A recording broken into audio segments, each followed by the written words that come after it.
Well, what's up, connections? Welcome, Mr. Rick Coppinger. What's happening? How you doing this morning? I'm good. How are you, sir? Always good. You know me. Yeah, thank you for joining us back on the podcast here. Well, thank you for letting me come back. Yeah, it's always a pleasure having you in It's here. good. I enjoy it. So, we're gonna break this podcast into two segments here. So we're gonna Okay. do the first one is just the people of Cheyenne. So Right. I'd like to get to know a little bit more about who Rick Coppinger is and what he means to the community here.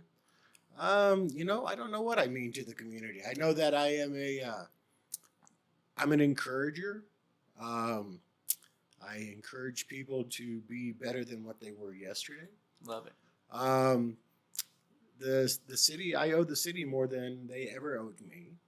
I've been here since continually 1986, Nice. and as I ran for mayor because I believe in the city that much, and I thought the people needed me as a leader, but they chose elsewise. And so we continue to lead the people, but from this side of the pulpit as opposed to the other side. Love it. So, hey, there's a lot less red tape on this side.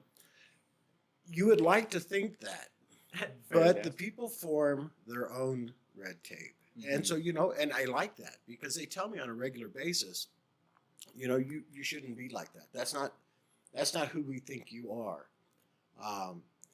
And that's not the right way for you to act. And so then we discuss it and we come up with a solution for that. And that's the people of Cheyenne telling me that. That's not me telling me that.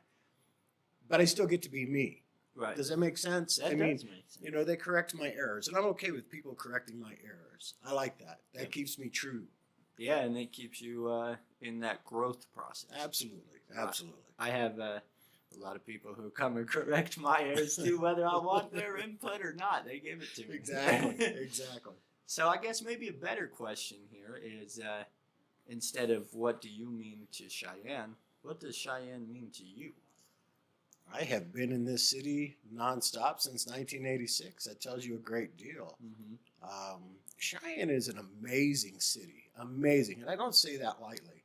The people here give, not just monetarily, but of themselves. So, and that means a lot.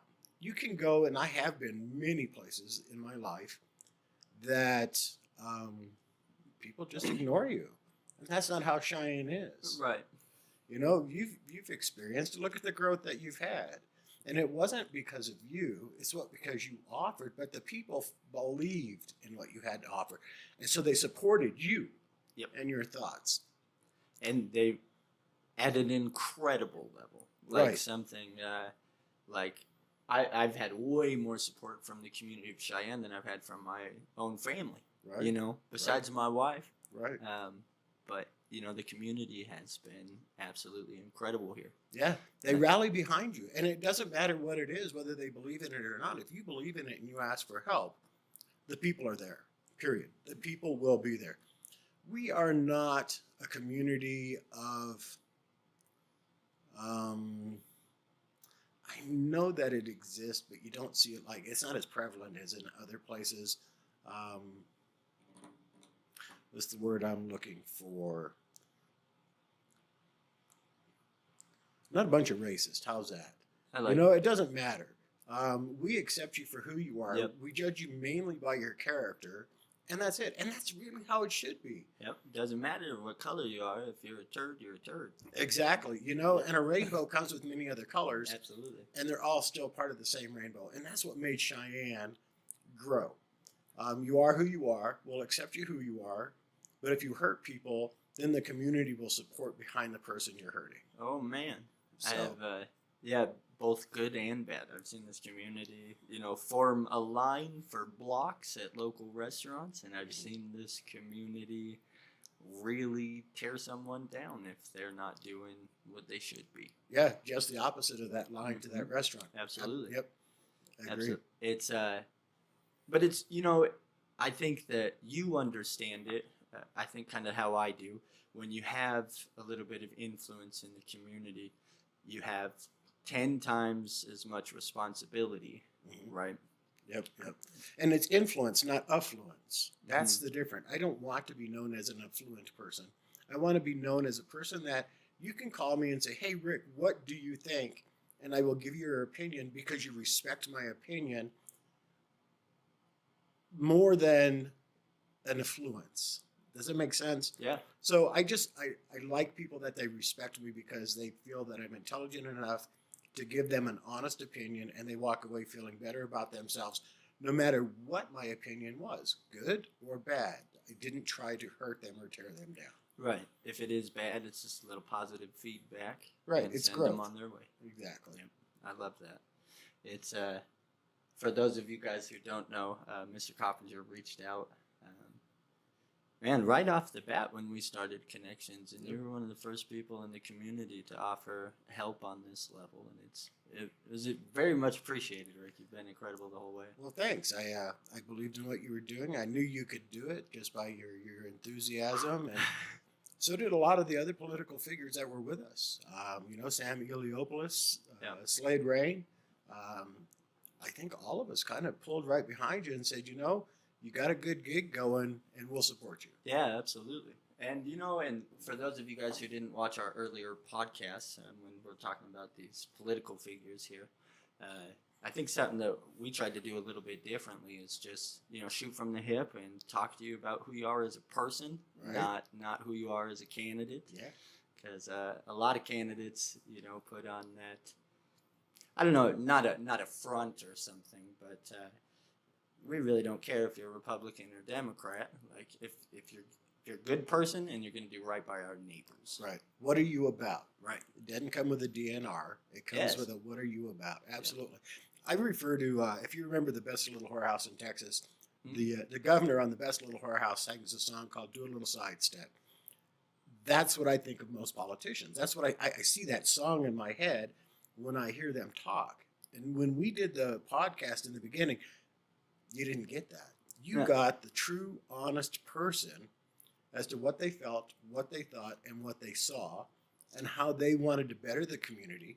And they didn't tear other people down. Yes, it had absolutely nothing to do with any of that. It had to do, this is who I am as a person. Yep. And, I think that the community responded really well to that as well. Mm-hmm. And I think on the next round of elections, we're going to, I don't know about change the game, but definitely be able to help the community connect with the people who they're voting for. You'll add to the game. There you go. I like that. Add to the game. Yep, absolutely. Like well, the downfall is people, and I don't mean this to be disrespectful, but people on a general rule are lazy. Yep. They don't want to do the research. So if we can provide them a podcast as to who we are, and they can sit down, they were asking questions online, and we were answering those questions online. Well, then that saved them a step. And they got to do what they do best. They got to watch what we had to say.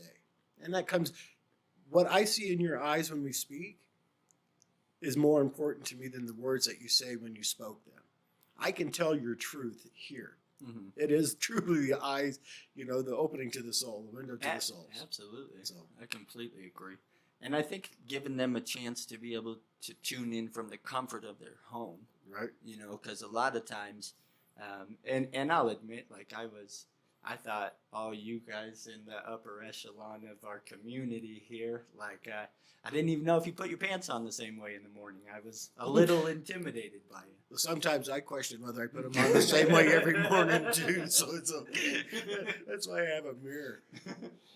But I think that it's really good to knock down those barriers and give people a chance to just know, what kind of Rick Coppinger they'd get at a barbecue. Right. Well, and I'm not the upper echelon. I am a working stiff just like everybody else.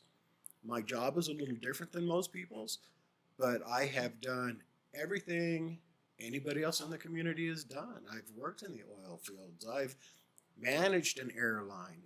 I've done everything the same way. So upper echelon, no, I'm just good old Rick Coppinger. And but people really enjoy themselves some good old Rick Coppinger. Well, I'm glad to hear that. I'm glad to hear that because I try very hard to be a good, honest person that you can come to. And I have my moments. I tell you, I'm happy every day, but sometimes those are the ones that have the most to hide. So on them days when I'm the happiest, there's probably something deep going on. I was just gonna be like, "Are you okay, Rick? You seem way too happy today." Yeah, you're just exactly where have you been? No. Yeah, no, I know how that goes. All of us experience a little bit of pressure and handle it in different ways. Exactly. But I think you're a real staple to this community here, sir, and I'm Thank glad you. that we have you. Woo! Welcome That home. one zinged me. All right. It's a pleasure. Yeah, You know? absolutely. Thank Thank you you. for joining us today. It's And, been an honor. We will get you back in here soon. Very cool. I'll look forward to it. Perfect.